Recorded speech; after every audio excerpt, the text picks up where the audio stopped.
بسم الله الرحمن الرحيم.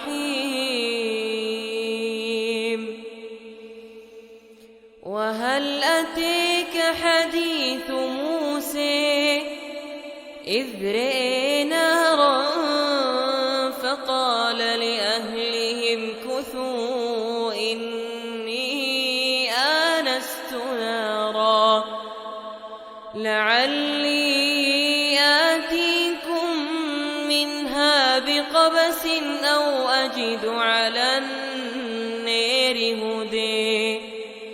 فلما أتيها نودي يا موسى إني أنا ربك فاخلع نعليك إنك بالوادي المقدس طوى وأنا اخترتك فاستمع لما يوحى إنني أنا الله لا إله إلا أنا فاعبدني وأقم الصلاة لذكري إن الساعة آتية أكاد أخفيها لتجزي كل نفس بما تسعي فلا يصدنك عنها من لا يؤمن بها واتبع هويه فتردي. وما تلك بيمينك يا موسى قال هي عصاي أتوكأ عليها وأهش بها على غنمي ولي فيها مآرب أخرى. قال ألقها يا موسى فألقيها فإذا هي حية تسعى.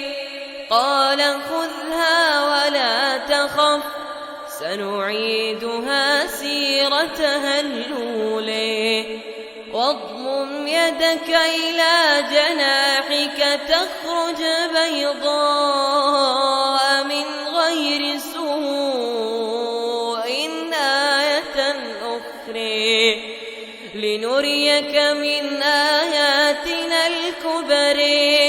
اذهب إلى فرعون إنه طغى قال رب اشرح لي صدري ويسر لي أمري واحلل عقدة من لساني يفقه قولي واجعل لي وزيرا من أهلي هارون أخي أشدد به أزري وأشركه في أمري كي نسبحك كثيرا ونذكرك كثيرا إنك كنت بنا بصيرا.